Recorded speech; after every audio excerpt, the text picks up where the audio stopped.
Muchas gracias. Josefina Vázquez Mota, desde su trinchera como secretaria de Desarrollo Social, como bien comenté también hace una intervención, enalteció el programa de oportunidades.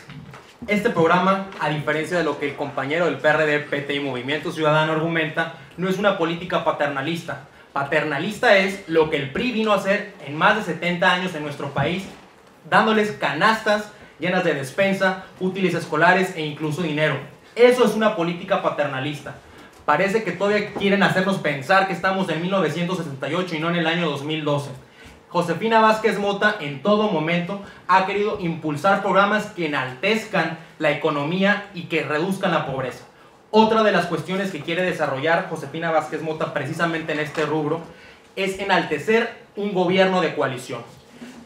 No es lo mismo, pero de una forma analógica, lo que el representante del PRD asume que un ex rector de la UNAM puede ser la mejor opción para tener un gobierno eficaz. Josefina Vázquez Mota lo hizo desde que era secretaria de Desarrollo Social y secretaria de Educación Pública, haciendo un llamado a los mejores profesionistas para que ellos puedan hacerle primero una radiografía al país y ver que en efecto confirmar que los 21.2 millones de pobres en materia alimentaria puedan tener acceso, número uno, a la canasta básica. El presidente Calderón ha sido muy enfático en querer defender estas políticas. Bien podemos recordar el famoso caso de la tortilla, que si subía o bajaba por cuestiones externas al país. Ante este tipo de temas es necesario que México esté bien blindado con una economía, macroeconomía estable, como lo ha hecho en los gobiernos emanados de Acción Nacional. Asimismo, necesitamos asistencia de las personas más y mejores capacitadas.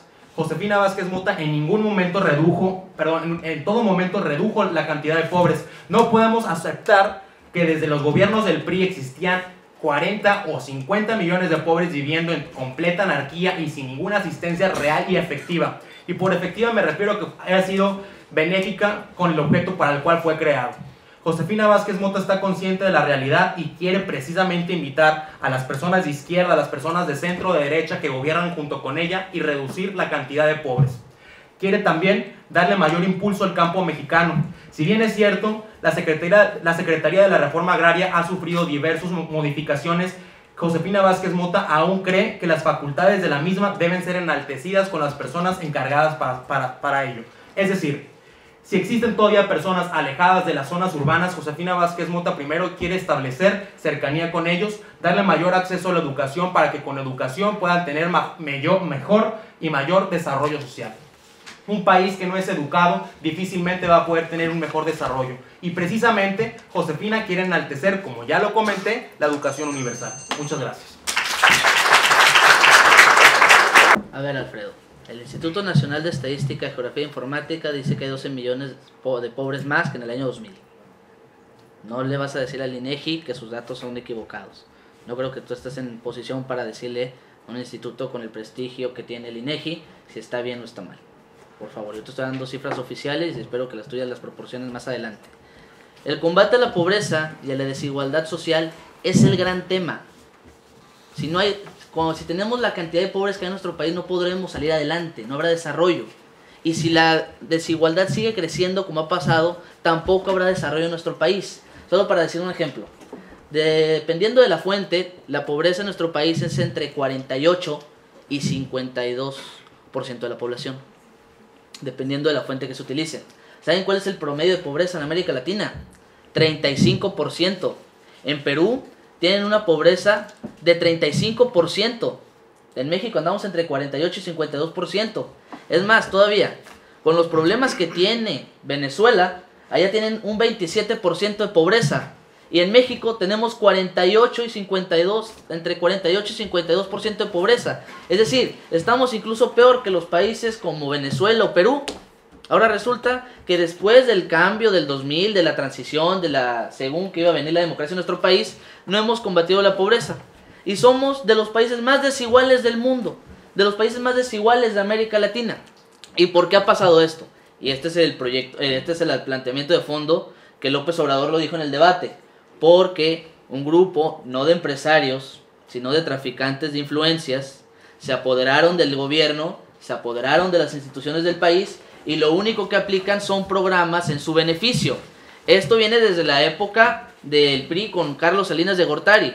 ¿Qué pasó con Telmex? El gran monopolio, en lugar de venderlo a distintas empresas, de un monopolio público pasó a un monopolio privado. Igual pasó con el resto de las empresas. Por ejemplo, los bancos fueron privatizados y luego se rescataron.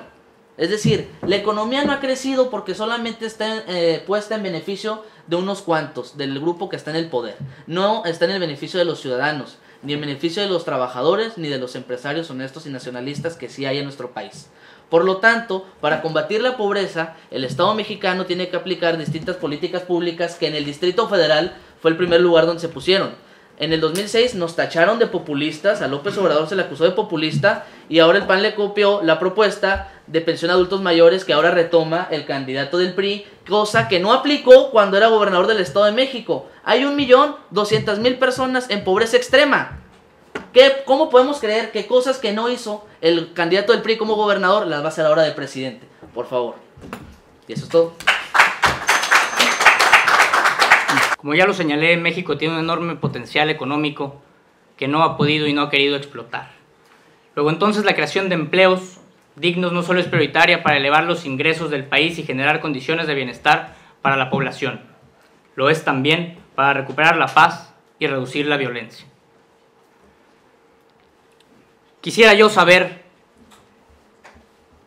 cuál es el problema con la relación únicamente de respeto entre mi candidato Enrique Peña Nieto y el expresidente Carlos Salinas de Gortari, como ya lo ha señalado Enrique Peña Nieto.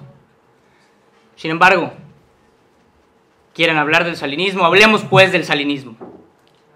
¿Qué me pueden decir de Ricardo Monreal, el coordinador general de la campaña de Andrés Manuel López Obrador, quien era operador político con Carlos Salinas de Gortari? De Manuel Camacho Solís, regente de la Ciudad de México en el sexenio salinista, y es hoy, junto con Socorro Díaz, uno de los principales operadores políticos de Andrés Manuel López Obrador. O de Manuel Bartlett Díaz, de quien todos conocemos su historia, y es hoy candidato al Senado de la República por el Estado de Puebla, y quien cuenta con todo el respaldo de Andrés Manuel López Obrador. Hablemos pues del salinismo.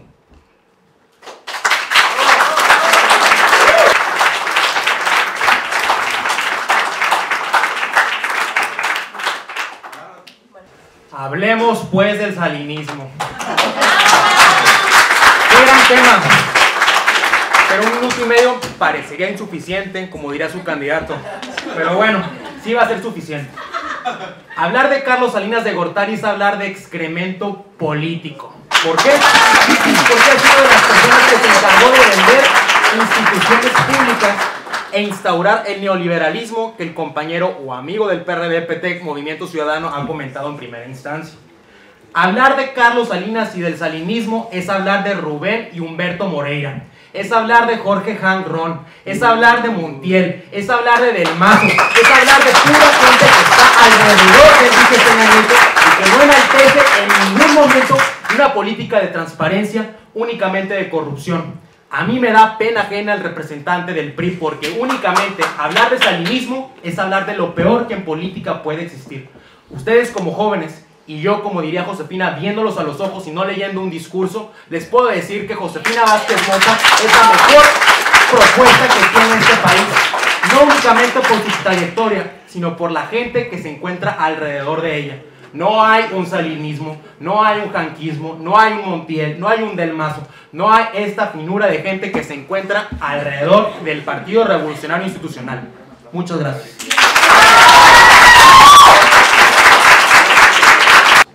Me va a tocar enseñarles de historia, muchachos.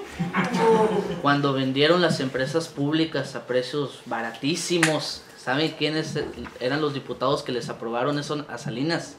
Los diputados del PRI y los diputados del PAN. Y Vicente Fox era diputado del 88 al 91 y le aprobó todas sus reformas a Salinas.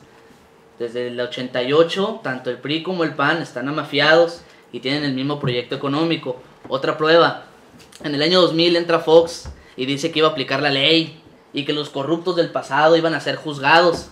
¿Cuántos de los corruptos de los que habló Alfredo están en la cárcel? Ni uno. Todo es rollo, no hay nada, ni uno solo. Entonces, ¿Cómo vamos a creer que ahora sí, después de 2 presidentes, uno de ellos, que por cierto no ganó su elección, después de 12 años, ahora sí van a meter a la cárcel a los corruptos? Ahora sí nos vienen a decir que ahora sus promesas sí las van a cumplir. No lo van a hacer. Y Carlos, si yo ahorita te invito a limpiar la basura de la calle, no lo vas a hacer porque soy de la izquierda. Por favor, de lo que se trata es que los mexicanos trabajemos de manera conjunta por proyectos. Y el mejor proyecto es este, y espero que lo lean, ya que ustedes sí leen, a diferencia del candidato del PRI.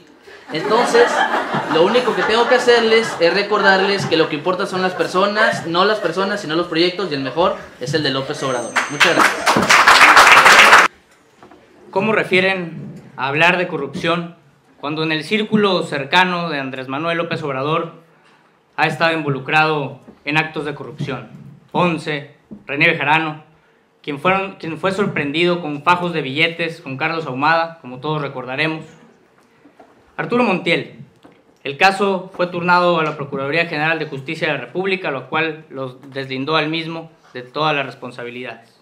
Impropio de un partido que enarbole la bandera de la justicia y se le olvide que en el círculo cercano a Andrés Manuel López Obrador hay alguien que fue llevado en la cajuela de un auto al Congreso de la Unión para que fuera arropado por el fuero constitucional. Y aquí el coordinador juvenil de Acción Nacional mencionó algunos nombres. ¿Por qué no menciona a Molinar Orcasitas, por ejemplo, quien está en el equipo de trabajo de Josefina Vázquez Mota?